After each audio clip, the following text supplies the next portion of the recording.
ዛሬ በሀገራችን ኢትዮጵያ በፖለቲካውና በሕግ ውሳኔዎች ዙሪያ ትልልቅ መነጋገሪያ የሆኑ ሀገራዊ ወደፊት አቅጣጫዎችን ሊቀይሩ የሚችሉ ሁለት ዋናና አነጋጋሪ ሰበር መረጃዎችን ይዘንላችሁ ቀርበናል። በመጀመሪያው መረጃችን ላለፉት 38 ቀናት ሲካሄድ የቆየውና በርካታ አጀንዳዎች የተዳሰሱበት ታላቁ ሀገራዊ ምክክር ጉባኤ መጠናቀቁ የተበሰረ ሲሆን ነገር ግን ከቀረቡት 400 ያህል ምክረ ሀሳቦች መካከል 396 ላይ ሙሉ ስምምነት ቢደረስም የሁሉንም ትኩረት የሳበው ግን የአዲስ አበባ ከተማ ህጋዊ የባለቤትነት ጉዳይ ነው። አዲስ አበባ የፌዴራል መንግስት አካል ናት የሚለው ነባርና በ500 አባላት የቀረበው ምክረ ሀሳብ ተቀይሮ አዲስ አበባ የፌዴራል መንግስቱ ተጠሪ ናት የሚል አዲስ ምክረ ሀሳብ ማሻሻያ በኮሚቴው በኩል ለ4000 ጉባኤተኞች በንባብ መቅረቡ ተሰምቷል። ለመሆኑ በህግ ቋንቋ የፌዴራል አካል ናትና የፌዴራል ተጠሪ ናት በሚሉት ሁለት ቃላት መካከል ያለው የህግ የባለቤትነትና የአስተዳደር መዘዝ እንዲሁም ልዩነት ምንድን ነው? የኦሮሚያ ክልል ተወካዮች ያነሱትን ቅሬታ ተከትሎ የተደረገው ይህ ለውጥ በከተማዋ የወሰን ስልጣንና በራስ አስተዳደር ላይ ምን አይነት ተጽዕኖን ያሳድራል? የኦሮሚያ ተወካዮችስ ይህንን አዲስ አጠራር በሙሉ ልብ ተቀብለውታል? ሙሉ ዝርዝሩንና ከበስተጀርባው ያለውን የህግ ትንታኔ ይዘንላቸዋል። በሁለተኛውና በሌላኛው ትልቅ ሰበር መረጃችን ደግሞ በመሃል አዲስ አበባ ያለውን እስር ቤት ያወዛገበና ስጋት የፈጠረ አዲስ አጋጣሚ ተከስቷል። መንግስት በመጪው አዲስ ዓመት አጋጣሚ ወደ 1300 የሚሆኑ የፖለቲካ እስረኞችን ለመልቀቅ አቅዶ እየሰራ ባለበት በዚህ ወቅት ቀረበልን የተባለውን የይቅርታና የጥፋተኝነት ማመኛ ፎርም አንፈርምም ያሉ የአማራ የፖለቲካ እስረኞችና ጋዜጠኞች ከእስር ቤት በሌሊት ተወስደው ወዳልታወቀ ስፍራ መወሰዳቸው ተነግሯል። እነ ሲሳይ መልካሙ፣ በላይ ሲሳይ፣ ማረው ስለሺና ኮሎኔል ሰለሞን ተፈሪን ጨምሮ በርካታ ታሳሪዎች በኃይል ተይዘው ወዳልታወቀ ቦታ መወሰዳቸውን ቤተሰቦቻቸውና አጠቃላይ የሰብአዊ መብት ተከራካሪዎችን በከፍተኛ ስጋት ውስጥ ጥለዋል። ለመሆኑ በይቅርታ ሰነዱ ላይ የተካተተውና ታሳሪዎቹ አንፈርምም እንዲሉ ያስገደዳቸው ያ ጠንካራ ቃል ምንድነው? የነ አቶ ክርስቲያን ታደለና ዶክተር ካሳ ተሻገርስ በሰነዱ ላይ ፈርመዋልን? እነዚህን የሞቁና ሀገራዊ አንድነታችንን እንዲሁም የፖለቲካ ምህዳሩን የሚፈትኑ ትኩስ ጉዳዮችን በጥልቀትና በዝርዝር እንዳስሳለን። እስከ መረጃችን ፍጻሜ ድረስ አብራችሁን ቆዩ። አዲስ አበባን በሚመለከት አዲስ ምክረ ሀሳብ መቅረቡ ተነግሯል። ይህም እጅግ አነጋጋሪና በበርካቶች ዘንድ ጥያቄን ያስነሳም ሆኗል። የአዲስ አበባ ህጋዊ ባለቤትነትን ጉዳይ አስመልክቶ የኦሮሚያ ክልል ተወካዮች ባቀረቡት ቅሬታ የኢትዮጵያ ሀገራዊ ምክክር ኮሚሽን ለውሳኔ ሰጪው አካል ለሚያዘጋጀው የተጠቃለለ ምክረ ሀሳብ እገዛ ለማድረግ አዲስ የተዋቀረው ኮሚቴ አዲስ አበባ የፌዴራል መንግስት አካል ናት የሚለው ቀርቶ ተጠሪ ትሁን የሚል ምክረ ሀሳብ ማቅረቡ ተነገረ። የኦሮሚያ ክልል ተወካዮች አዲስ አበባ የኦሮሚያ ክልል ርዕሰ ከተማ መሆኗ በህግ ይደንገግልን በሚል ያቀረቡትን ቅሬታና የ500 የስራ ቡድን አዲስ አበባ የፌዴራል መንግስት አካል ናት እንዲባል የተስማሙበትን ምክረ ሀሳብ የተመለከተው አዲስ የተዋቀረው ኮሚቴ የፌዴራል አካል ናት መባሉ ቀርቶ የፌዴራል መንግስቱ ተጠሪ በሚል እንዲተካ ምክረ ሀሳብ ማቅረቡን ተመካካሪዎችም ገልጸዋል።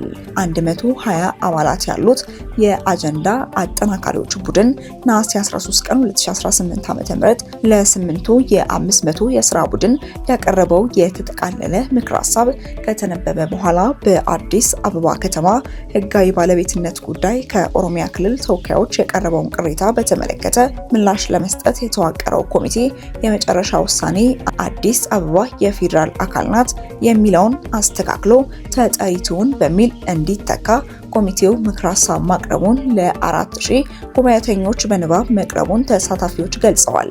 በ500 የስራ ቡድን መግባባት ላይ የተደረሰባቸውን ምክረ ሀሳቦች ለማቀናጀት የተቋቋመው 120 አባላት ያሉት ቡድን በ8ቱ የስራ ቡድን የተቀናጁትን ምክረ ሀሳቦች ነሐሴ 13 ቀን 2018 ዓ.ም ለእያንዳንዱ የስራ ቡድን ማቅረቡ የሚታወስ ሲሆን በፌዴራል ከተሞች አጀንዳ ስር በስፋት ሲያከራክር የቆየው የአዲስ አበባ ከተማ ህጋዊ ባለቤትነት ጉዳይ አዲስ አበባ ከተማ የፌዴራል መንግስት አካል ሆና ራሷን በራሷ እንድታስተዳድር የሚለው አንደኛው ምክረ ሀሳብ ሆኖ መቅረቡ ይታወሳል። የኦሮሚያ ክልል ከአዲስ አበባ የሚያገኘው ልዩ ጥቅም የሚለውን አገላለጽ ቀርቶ የጋራ ጥቅም በሚል እንዲስተካከል ሌላ ምክረ ሀሳብ መቅረቡም አይዘነጋም። አዲስ አበባ የኦሮሚያ ክልል መቀመጫ መሆኗን በተመለከተ ደግሞ ሁለት ምክረ ሀሳቦች ተቀምጠዋል። በዚህም ሁሉም ክልሎች የራሳቸውን ርዕሰ ከተማ መምረጥ እንዲችሉ በህገ መንግስቱ ይደንገግ የሚለው አንደኛው ምክረ ሀሳብ ሲሆን በህገ መንግስቱ አንቀጽ 49 ቅንፍ 5 ድንጋጌ መሰረት አዲስ አበባ የኦሮሚያ ክልል መቀመጫ ከመሆኗ ጋር ተያይዞ በከተማዋና በክልሉ መካከል ያለው ግንኙነት በህግ ይደንገግ የሚለው ሌላኛው መሆኑም አይዘነጋም። በሀገራዊ ምክክር ጉባኤ ስምምነት ላይ ያልተደረሰባቸው ምክረ ሀሳቦች በኮሚሽኑ ማቋቋሚያ አዋጅ ቁጥር 1265/2014 አንቀጽ 9 ድንጋጌ መሰረት ለሀገር በሚጠቅም ሁኔታ ተደራጅተው ምላሽ እንዲያገኙ እንደሚደረግ መግለጹን መዘገባችን ይታወሳል። ከሐምሌ 8 ቀን 2018 ዓ.ም ጀምሮ ምክክር ተደርጎባቸው ልዩነት የተያዘባቸውን ምክረ ሀሳቦች ኮሚሽኑ ተቀብሎ በማቋቋሚያ አዋጁ በተሰጠው ስልጣን መሰረት ለሀገር በሚጠቅም ሁኔታ እንደሚያደራጃቸውና ለሚመለከታቸው ውሳኔ ሰጪ አካላት እንደሚያቀርባቸው ያሉት መረጃዎችም ያሳያሉ። ኮሚሽኑ የሀገራዊ ምክክር ጉባኤ አጀንዳዎችን፣ የምክክሩ ሂደት፣ በምክክሮቹ የተገኙ ምክረ ሀሳቦችን እንዲሁም ምክረ ሀሳቦቹ በተግባር ላይ ሊውሉ የሚችሉበትን ስልት የሚገልጽ ሰነድ በማዘጋጀት ለሕዝብ ተወካዮች ምክር ቤት፣ ለአስፈጻሚ አካሉና ሌሎች ለሚመለከታቸው የመንግስት አካላት እንደሚያቀርብና ለሕዝብም ይፋ እንደሚያደርግም ተመላክቷል።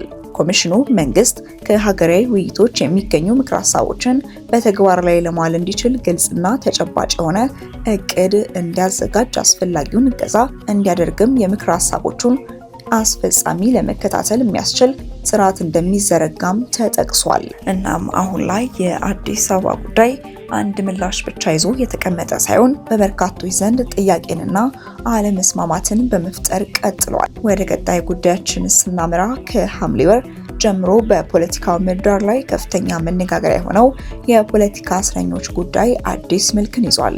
መንግስት በመጪው አዲስ ዓመት አጋጣሚ ወደ 1300 የሚሆኑ የፖለቲካ እስረኞችን በይቅርታ ለመልቀቅ አቅዶ እየሰራ እንደሆነ ሲገልጽ የቆየ ቢሆንም በቀረበው የይቅርታ ሰነድ ላይ በተካተቱት ቃላት ምክንያት በእስረኞች መካከል ክፍፍል ተፈጥሯል።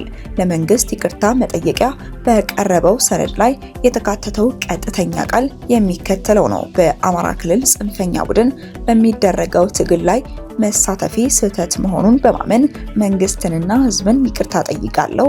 በክልሉ ለጠፋው ህይወትና ለወደመው ንብረት ኃላፊነት እወስዳለሁ። ሁለተኛ በእንዲህ ያለ ጸረ ሰላም ተግባር እንደማልሳተፍ ቃል እገባለሁ።